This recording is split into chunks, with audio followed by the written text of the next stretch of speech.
Welcome to Chair Shot Reality. It's the holiday season, which means you need to look out for details on our WrestleMania Chair Shot Reality fan experience. You can actually win an experience to hang out with us and the rest of the CSR guys.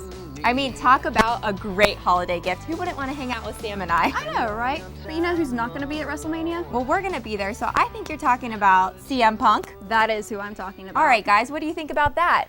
He definitely won't be there. He's not going to you be can win a there. happy hour with the girls from the CSR fan experience, but you're not going to be getting any happy hour with CM Punk. He's just not happy. He's not happy. Well, No. he says he's happy. He's not happy. He says he's Get happy. the hell out of here. CM right. Punk is frustrating me. So first, so Thanksgiving, the first podcast comes out with Colt Cabana, and then late Wednesday night, the follow-up, which they said they were going to do, where they kind of address things that stuck out to the audience. Josh, I don't even know how we do this conversation. It's difficult because we're going to give exposure to a guy who says he doesn't want exposure. He wants to be left alone. Yet he is the hottest topic and the hottest story. And why is that? Because a guy like CM Punk doesn't know when to shut up.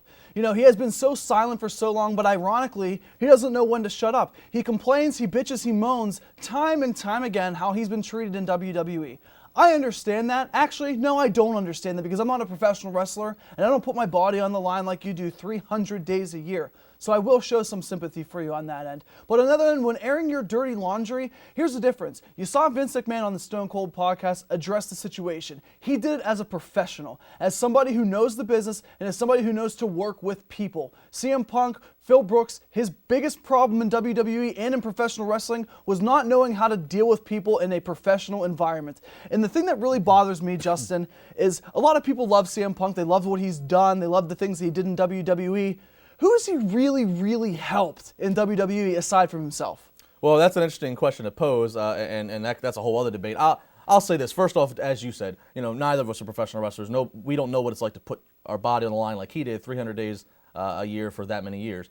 The staph infection thing is scary. I will say that. But I don't really want to analyze it too much because reality is I don't know. It's hard to analyze somebody's injury and body, and also we only heard his side of the story. WWE has not said anything in terms of we don't really actually know what the WWE doctor said to him. I'm not saying obviously Punk made this all up, but we don't know the circumstances, and the circumstances when you're on the road like that in that giant traveling circus, they do matter. So I'm not going to defend or anything like that with the physical health that he was dealing with. That said, the staph infection is not an excuse. It's a hindsight fact. When he walked out in Cleveland, he did not yet know there was a staph infection. So that's irrelevant in my mind to him walking out, him justifying him walking out in the time he did.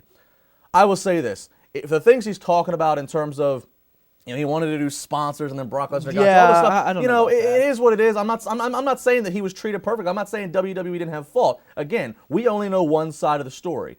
So we have to keep it at that. But to the point of I had to put over, to the facts that we know, I had to put over The Rock twice. I had to put over Brock Lesnar. I had to put over The Undertaker. Yeah. And then you walk out frustrated. How many other guys are frustrated potentially in the locker room? How many other guys would love to have your money, and that money translates how many other guys do you think would have loved to work with guys like The Undertaker, Brock Lesnar, and The Rock? Exactly. How many guys would have loved to at least have that exposure and TV time working those guys? How many of those guys wish they had CM Punk money so that they could afford to be so caviar and say, hey, you know what? Cavalier, you mean? Cavalier, thank you. Caviar. Cavalier. Wow, how many guys wish they could be cavalier to walk out on a company? He can make all the comments he wants about being an independent contractor. Yeah. Look, bottom line is CM Punk did win. I got to applaud to him. Him and his lawyer, he walked out, he got a settlement, and he's free as a bird. So him and his lawyer, they know what they're doing. They know what they're talking about. Who am I to say otherwise? But the problem still remains. It's not the right way to do business, just to flat out He's not walk a people out. person, and he's not a people person. Well, that's fine. That doesn't bother me. That doesn't have to be a people person. It bothers me in the sense of the way he walked out, the selfishness that he possessed. You know, everybody gets upset with their jobs from time to time, but professional wrestling, the NFL, sports, and sports entertainment are a different story. CM Punk walked out on his friends, walked out on guys he, you know, have maybe not be his friends, but obviously he has respect for in the ring. Just because things aren't going your way, and just because you think you're a bigger star than you actually were, that doesn't show me that you're a guy who WWE is going to miss. You can have those fans cheer your name week in and week out. The product could be maybe not as great as it's been in the past couple of years, years, but this company is bigger than every one person. It's gone on without Hogan. It's gone out without Rock, Austin. It's definitely going to go out without Punk. Well, you're right. The company survived before Punk, and they'll survive after. But I disagree. He is a pretty damn big star. And He compared himself to Brock Lesnar. Sorry, no go. That's an MMA fighter, a guy who actually got sponsorships in MMA. You're right. He became a UFC champion. He is bigger. Rock's bigger. Taker's bigger. All these guys that he was so pissed off about jobbing or putting over, which I hate those terms, are 10 times bigger than CM Punk ever was in his 2 years in WWE. Again, that's another debate, but the point is, there's no debate. The point is, he was a big star. He is a big star. Hence all the attention he's getting out of this. He's a big star now because of everybody that's feeding into this us right now. Well, we're feeding into it, but he is a big star. But him being a big star, him being as important to that company as he was,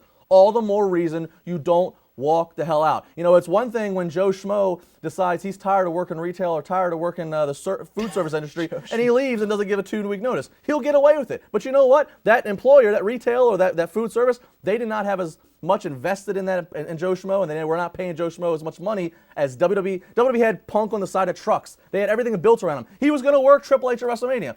I understand Punk was upset. Here's my final word to this. I understand Punk was upset. I can't relate to it. I wasn't in a situation. I understand he's frustrated. If you're frustrated and you're that determined that Vince has said, oh, I owe you. Oh, I'm going to owe you. And you're at the end of the line, walk into that room in Cleveland and say, you know what, guys? F this. We're 3 weeks away from Elimination Chamber. Hunter, I'll work you there, and I'm walking out the next night. Yeah, I'm leaving. Yeah. Give them 2 weeks' notice. Yep, absolutely. Either give them a month's notice and say you'll work to Mania, or if you're that desperate, say, you know what? I'm working in the next pay-per-view. I'm working in the next pay-per-view. And once that pay-per-view's done, I'm not going to be here. I'm giving you fair notice, so you better justify it between now and then. And what is that? From what I said in the beginning, it's professionalism, and it's being a good human being and a person. You don't piss somebody off and leave somebody high and dry. You tell them, you're like, I'm going to give you 2.5 weeks to write me off TV. And here you go. I gave you 2 weeks notice 2 years ago when I left, and Golish came in looking better than me, and I was a little upset with you, but I did the right thing. Obviously, I came back. And yet you came back. I don't know if Punk's going to come back, but eventually he will do the Hall. That's the other thing. He'll eventually be in the Hall of Fame. He will have some. WWE has mended more broken bridges. He's just the only one that's just so self-righteous sitting in Chicago that he refuses to even accept the thought that he might work with them again. He's Chicago made. Chicago made. Yeah, well, I prefer Cookie Monster. Yeah, me too. All right, CM Punk, that's enough of him. We got plenty more this weekend. Heel or face? Get a little fired up. Plus, we'll talk and book Sting. Yes, we have to see Ghoulish talk about Sting. Next week on Chair Shot Reality, Matt Hardy returns. We'll see how that goes.